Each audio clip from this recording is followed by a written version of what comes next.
custo de vida, emprego e desemprego, cesta básica, tarifas públicas, salário mínimo. Agora, na Brasil Atual, a análise do DIEESE. Hora de falar com Fausto Augusto Júnior, diretor técnico do DIEESE. Bom dia, Fausto, como vai? Bom dia a todos. Bom, a negociação salarial teve índice médio abaixo da inflação em 2020, segundo dados do DIEESE. De quase 12 mil acordos analisados pelo Instituto, 1.000 não tiveram reajuste e 38,5% ficaram acima do INPC, o Índice Nacional de Preços do Consumidor. Para a gente começar, queria que você detalhasse um pouco esses números para a gente, o que eles apontam, o que eles nos mostram. Bem, 2020 foi um ano bastante excepcional quando a gente pensa nas negociações coletivas, né? Nós estamos em meio à pandemia e é inevitável que todo o processo de isolamento de um lado, o processo de você ter ali uma economia que paralisou durante uma boa parte do ano, de alguma forma refletisse nas negociações coletivas. A prioridade do ano passado, de alguma forma, foi a busca e a tentativa da manutenção dos empregos. E isso, de certo modo, foi indicado aí nas negociações coletivas, em que, de alguma forma, muitas negociações trataram do assunto da manutenção do emprego, lidando a partir de redução de jornada, a partir de suspensão de contrato de trabalho. Quer dizer, a ação sindical foi uma ação bastante intensa no passado, porém, do ponto de vista das campanhas salariais, o que a gente viu foi um refluxo do que normalmente se dá, que é pelo menos a recomposição da inflação. Então a gente tem aí quase um terço, 27%, das categorias não alcançando o INPC, não alcançando o índice de negociação. Do que chamou mais atenção, né, em relação aos anos anteriores, é uma quantidade bastante grande, nós tivemos mais de 8%, mais de 1.000 acordos que não tiveram, que tiveram reajuste zero, ou seja, não houve nenhum tipo de reajuste para o conjunto dos trabalhadores. Ao mesmo tempo, se a gente olha aí do ponto de vista setorial, o setor de serviços, né, que também foi o mais impactado aí pela crise, foi o que de alguma forma sofreu mais do ponto de vista da perda da inflação.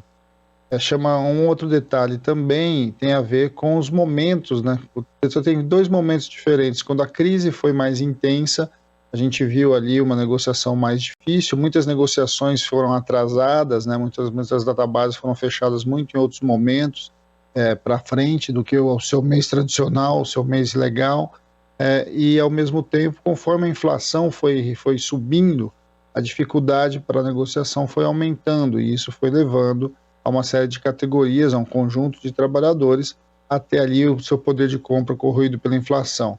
Então, o que nós estamos vendo, de certo modo, são que os acordos coletivos que atingem principalmente os trabalhadores formais, de alguma forma, em 2020, ficaram abaixo da inflação, uma parte significativa, uma parte importante não teve reajuste, e nós tivemos ali alguma coisa próxima, um pouco mais de 60%, que pelo menos recompuseram a inflação com algum tipo de ganho real. Agora, os ganhos reais também foram ganhos marginais, tanto é que a média ali, quando a gente compara, né, quando a gente faz a média de todos os acordos, a gente vai ter ali uma taxa de menos 0,11%.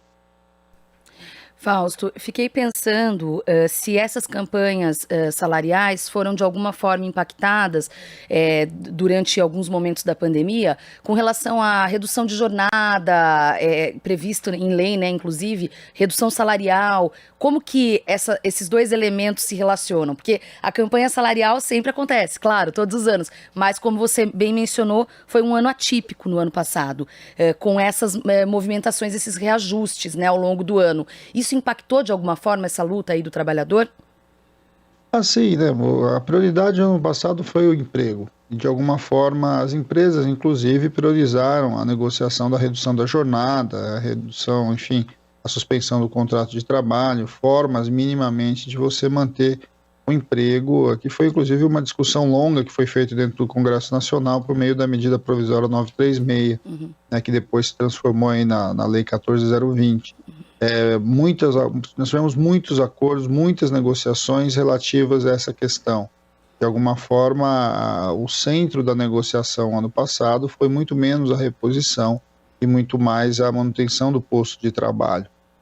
Vamos lembrar que ano passado, em especial no setor de comércio e serviço, nós tivemos várias restrições, ou seja, o comércio fechou em vários momentos, você teve restrições no setor enfim,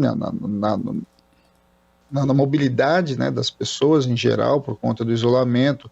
Isso atinge frontalmente o setor de serviços, e de alguma forma as negociações reproduzem essas dificuldades, né? E aí vamos lembrar, a gente deve fechar, muito provavelmente, a gente deve ter fechado, né, os dados ainda estão para sair, mas a gente deve ter fechado provavelmente uma queda do PIB ali entre 4% e 5% negativo, o que significa que a economia encolheu 5%.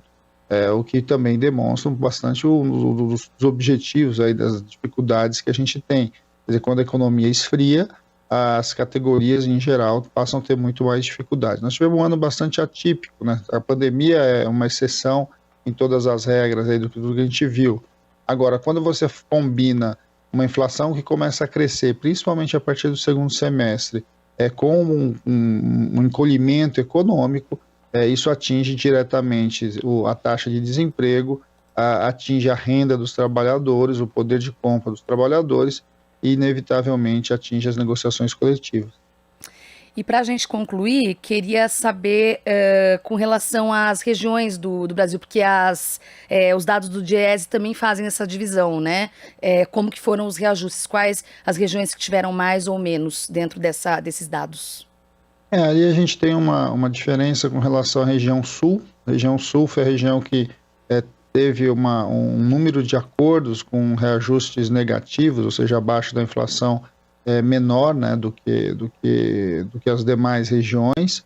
A gente pode olhar ali a região sul, algumas explicações são possíveis, a principal delas é que a região sul é uma região muito forte na área da agroindústria, né, principalmente aí vinculada à cadeia da proteína, cadeia da carne. Então você tem também ali um setor que de alguma forma foi um setor que não fechou, né, um setor que continuou funcionando o tempo todo, e de certo modo isso ajuda a gente a compreender como a economia do Sul ela foi afetada de maneira diferente do que a gente viu em relação ao resto do país. Nas outras regiões, na média, elas ficaram muito próximas ali do número de negociações que ficaram abaixo da inflação.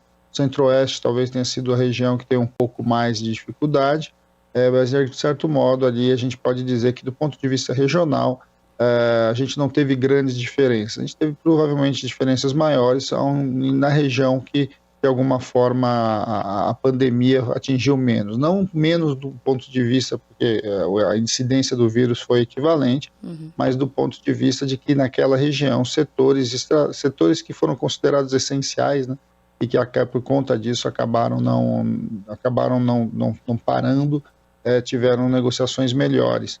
É bom lembrar também que a indústria teve um resultado mais importante, né, um resultado que, de certo modo, teve uma reposição de perdas, no mínimo, né, uma reposição de perdas mais efetiva do que setores do comércio e serviço.